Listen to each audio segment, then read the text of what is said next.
বড় সাহস আমাকে বল মারে। সরি ম্যাডাম, আপনার ওইখানে বেকায়দা বলটা লেগে গেছে। আমি ইচ্ছে করে মারিনি, আমি সত্যি দুঃখিত। তুই ইচ্ছে করে মারিসনি মানে? না হলে আমার ওই জায়গায় কেন লাগবে বলটা?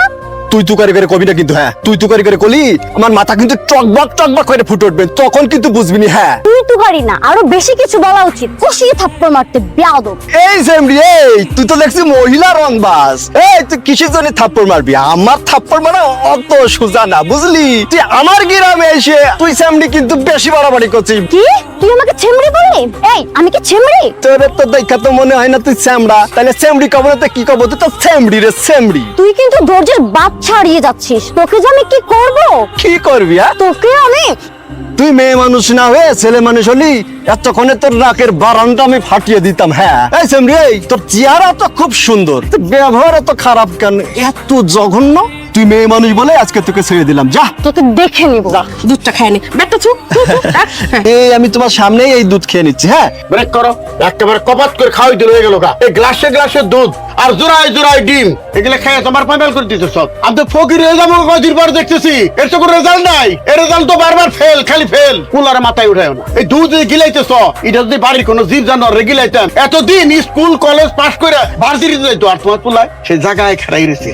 কত আশা করছি আমি আলী মেম্বার, নিজে সেরকম লেখাপড়া জানি না, অল্প বিস্তর লেখাপড়া শিখছি। আমার পোলার দেখতে শুনতে ভালো না, দোষ দোষ। আমার এই পোলা যদি বিয়েটা পাশ করে আমার মকসুদটা পূরণ হইব। সে ঘুরে বালি আর হইব না আমার দ্বারাতে। আমি কেউ বুক ফুলে কয়ে পারুম না, আমি গর্বিত বাপ, আমার পোলা বিয়ে পাস, আমি এটা কয়ে পারুম না। এই যে দেখছো অবস্থা, অবস্থা দেখছো, লেখাপড়া বাদ দিয়ে সারাদিন খেলাধুলা, ওই যে বেড় হইছে, বাকি সময় ফুল বাবু সাইজা ঢং ঢং ঢং ঢং ঢং ঢং করে বেড়াইবো। এই তুমি চুপ করো তো। তুমি সারাটা দিন আমার পোলাটার খাওন নিয়ে খালি খোটা দিতেই থাকো। ও খাইতে কে খাই আমার গুলা শেষ করে দেয়, দরকার আমার শুদ্ধ খাই বলা, কিন্তু ফেল না পাস করতে হইব। মা আব্বা এসব কি করছে? আমি এসএসসি পরীক্ষা কয়বার ফেল করছি? মাত্র 2 বার। তারপরে আমি পাস করছি না। আই পরীক্ষা কয়বার ফেল করছি? মাত্র 2 বার, কিন্তু তারপরে কিন্তু আমার ছেলে ঠিকই পাস করছে। হ্যাঁ তোমার পোলায় যদি 100 বার ফেল করে, 1000 বার ফেল করে, তাও তুমি কইবে আমার পোলায় মাত্র 100 বার ফেল করছে, আমার পোলায় মাত্র 1000 বার ফেল করছে। ওইটা হইব না, ওরে পাস করতে হবে, একবারে বিয়ে পাস করতে হবে, আমার সব কথা। এই কথা কচ্ছ ওই বিয়ে পাশের কথা? ও আমি একবারে না, 2 বারে না, 3 বারে বা ঠিকই করবারে। আর পড়াশোনা নিয়ে এত চাপ দেওয়ার কিছু নেই। ওর লগে সুরে সুর দিও না, তালে তাল মিলাইও না। একবার না, 2 বার 3 বার করবো, ওটা হইব না। আমি আলী মেম্বার, আমার পোলা লেখাপড়া করে সবাই জানে। আমার পোলার যখন রেজাল্ট বেরিয়েব, তখন আমি পলাই পলাই বেড়াই। কিসের জন্য? ও একবারে কোনোদিন ক্লাস টপকায় বেড়া নাই।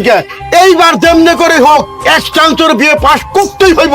আমাদের বুক ফুলে করতে পারি আমার পোলা একবারে বিয়ে পাস করছে, তা নাহলে আমি কোনো জায়গায় মুখ দাইতে পারবো না। তার জন্য আমার ছেলের যা যা করার দরকার এইটাই করুন। মাস্টার কও, প্রফেসর কও, দরকার চান্দের দেশের থেকে নিয়ে হোক, কথাটা মনে রেখো। মা আব্বা যে ব্যবস্থাই করে করুক, কিন্তু আমার পড়ালেখায় চাপ দেওয়ার ব্যবস্থা যেন না করে। মা তুই কোনো চিন্তা করিস না বাজান, সেই ব্যবস্থা আমি করব।